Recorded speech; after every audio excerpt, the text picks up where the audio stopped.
पूरी दुनिया में सबसे बड़े रिफॉर्म के रूप में आ रही है, सारी दुनिया ने स्वीकार। मुझे खुशी है कि हमारे देश ने भी उत्सव के रूप में इस नई शिक्षा नीति 2020 को स्वीकार किया है। मैं समझता हूं कि आपके मन में जरूर है कि कब ये परीक्षा, हमने पहले भी कहा था जब पहले के संवाद में कि हाँ, फरवरी तक आपकी कोई परीक्षा नहीं होगी, क्योंकि आपकी अनिश्चितता सी बनी है। जनवरी और फरवरी, जनवरी आ गया और पहले जनवरी फरवरी में प्रैक्टिकल भी शुरू हो जाते थे, परीक्षाएं शुरू हो जाती थी, तो मार्च तक वो पूरी होती थी।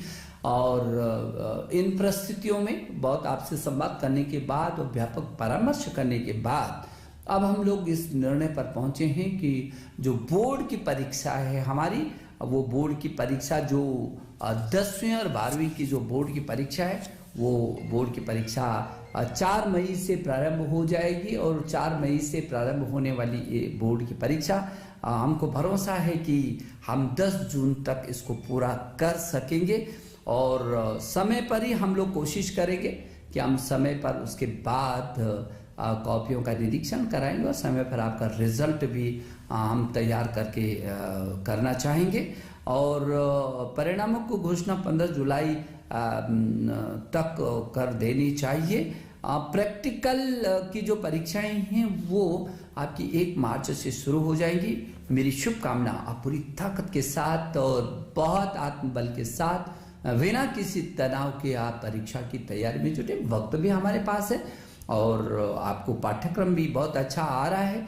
और सीबीएसई ने वैसे भी इन प्रस्तुतियों में 30% पाठ्यक्रम को अपना कम किया और लगातार आपके साथ हम संवाद में हैं। सीबीएसई बोर्ड के चेयरमैन लगातार इस दिशा में नजर रखे हुए हैं और पूरा तंत्र वो आपके साथ जुड़ा हुआ है। तो मुझे भरोसा है कि जो 4 मई से होने वाली जो बोर्ड की परीक्षाएं हैं उनके लिए आप बहुत मनोबल से तैयारी करेंगे और पूरी ताकत के साथ और बिना किसी संकोच के आप अपनी परीक्षा को देंगे, मस्ती के साथ परीक्षा को देंगे।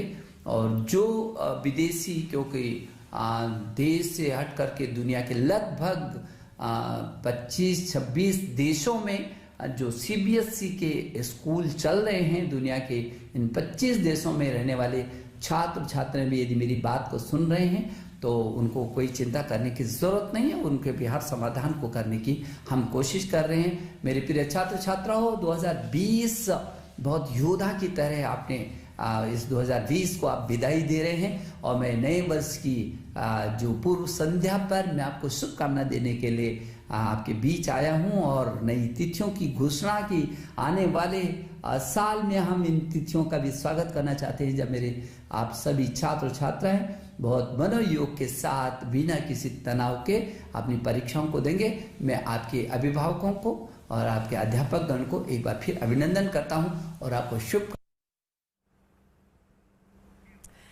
देश के शिक्षा मंत्री रमेश पोखरियाल निशंक को आप सुन रहे थे विस्तार से। उन्होंने परीक्षा की तिथियों को लेकर